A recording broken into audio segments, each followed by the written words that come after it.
Hey guys, I am Big and Scary and bringing you another StarCraft 2 replay. This time it's going to be Game 3 featuring forsakeNXE from NoN-eSports, our purple Terran in the bottom left hand side, and his opponent in the top right from clan LES is Copyleft, our red Zerg. This is Game 3 out of the best of 3.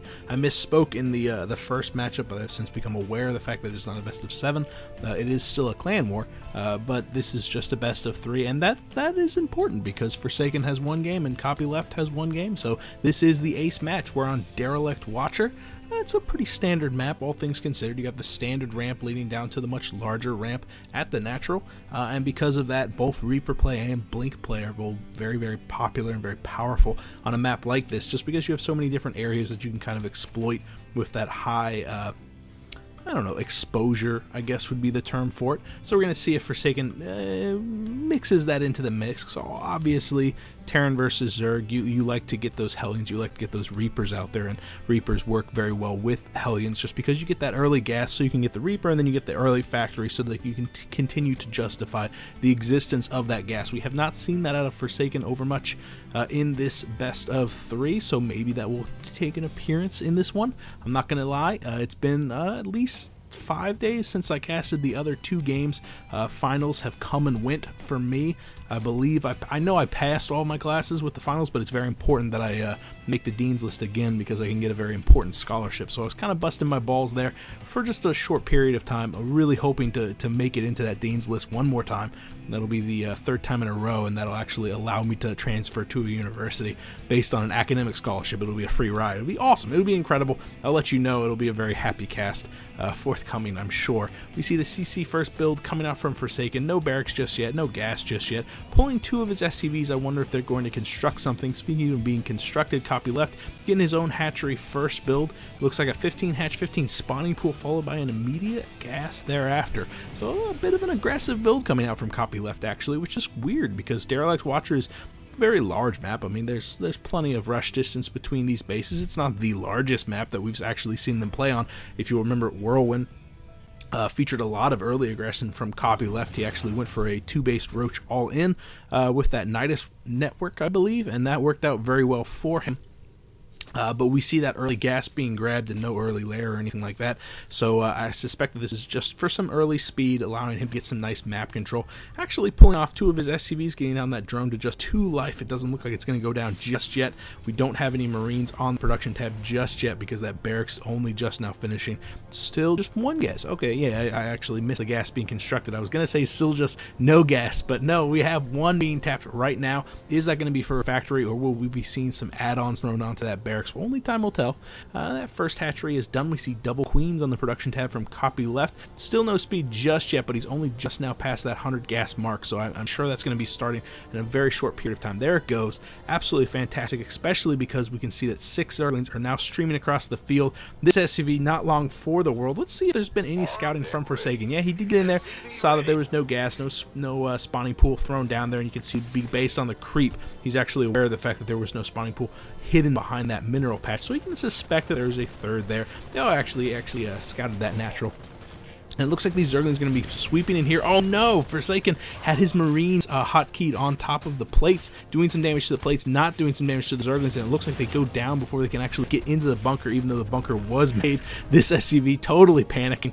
The orbital command forcing to lift off. It looks like good positioning for that factory, making it so that that wall off is indeed complete. And with that Marine going to be poking around the backside, it looks like maybe this SCV will go down.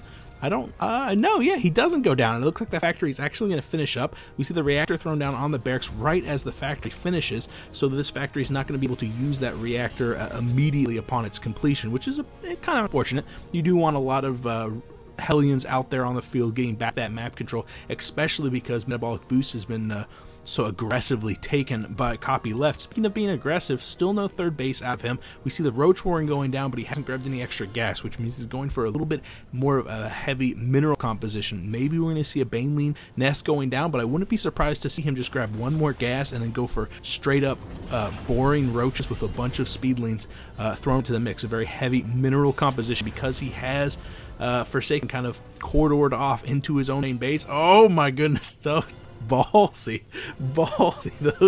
That factory and barrack could not have landed at a more perfect time. 5 roaches on the production tab and nothing else. No lair tech, no extra gas. There is a third hatchery being grabbed. So I wonder, are these roaches just there because he saw the factory being produced and he knows he's going to need something more resilient? We can see that he's not streaming a bunch of zerglings across the field right now to continue the denial of that natural. Actually, I think this is a great forward-thinking play from Copyleft. And yeah, speaking of forward-thinking, he's getting that lair. He's grabbing another gas. He's actually grabbing a third gas down in his natural, which is awesome. This is actually a really, really great play here. He's going to get these roaches down there into the natural so that when his zerglings get cleaned up by the Hellions, we can see that there's 3 out on the field right now, another 2 going to be popping out in just a handful of seconds. Those Hellions are going to have a field day with all those zerglings. They're going to have a very hard time against these roaches. So this is a great play from Copyleft. He's going to know exactly what sort of composition Forsaken is going to be fielding in a handful of seconds, and he's going to have a great answer for them. However, he's got to be careful. If these Hellions manage to slip by these roaches, they can cause a lot of problems because Copyleft has managed to take a third, and he doesn't have saturated just yet, but once these Hellions feel secure enough to make their way across there, they're going to have 3 different mineral lines to choose from so that they can actually harass. But no, Copyleft being very aggressive, pushing forward with his roaches, going to force the lift off from that orbital command, a third orbital from Forsaken, trying to take a third, but because he doesn't have any Marauders out there, because he doesn't have a huge plethora of Marines, just these Hellions, not enough to actually force those roaches back. Pulling a handful of his SCVs, maybe was suspecting some sort of an all-in play, maybe some banelings behind that roaches, which is frankly what I was suspecting. But because we don't see that, it is unfortunately he pulled these SCVs. He's going to be missing that in his economy. Speaking of economy, we've got 45 over 39 harvesters. So yeah, it looks like the third base for Copyleft is definitely working out to his advantage. Getting some spore crawlers too, just because he hasn't been able to see what exactly is inside his opponent's base. He's only aware of the fact that the barracks and the factory were there. Remember, he saw them being constructed. He knows they're there, even though they're not showing currently. We've got Stim +1/+1 on the way for Forsaken, so he's going to have enough of a standing army to force back the Zerg in a very short period of time. But because Forsaken is only on one base and has only been on one base for so long, Copyleft has a massive advantage, and you can see that in his economy. You can also see that in the tech. It is just exploding right now. He's got the Hydralisk Den coming down, +1 range as well as +1 armor, and that Glial Reconstitution. Here comes a small little push. Some FCVs on the backside of this. Really, the heavy dealing damage units are these Marauders now that Stim is done. +1/+1 not quite done, but still just sheer volume of Marines and Marauders, more than enough to allow Forsaken to take his natural. But really, I mean, the damage has been done. He is definitely behind right now. 51 over 37 harvesters. Fortunately for him, he has invested in that orbital command. He's going to be able to drop almost 3 mules immediately upon landing that orbital, which is really going to help him rebound very, very quickly. He's kept up on his harvester count. He's actually very oversaturated back in his main base. He's going to be able to transfer some of his SCVs down there. In fact, he already did. I snapped down to the main, and I'm like, he's very oversaturated. No, this is actually like perfect saturation right now. A little bit under, but it was because he already transferred his SCV. So I was like, well, you're full of crap. +1/+1, almost done for Copyleft. He's actually going to be looking for round 2 in a handful of seconds. A lot of roaches out there. Remember, he has that Hydralisk Den already on the field, the Groove Spine already under production. 5 more Hydras on the production tab. That's really going to hurt Forsaken because he hasn't even started with his medevacs. His first 2 are on the production tab, only going to be popping out just now. So if those Hydralisks can continue to keep the medevacs in check, lock down the drops, which is really the saving grace for Forsaken. That's really the only way he's going to be able to get back into this game.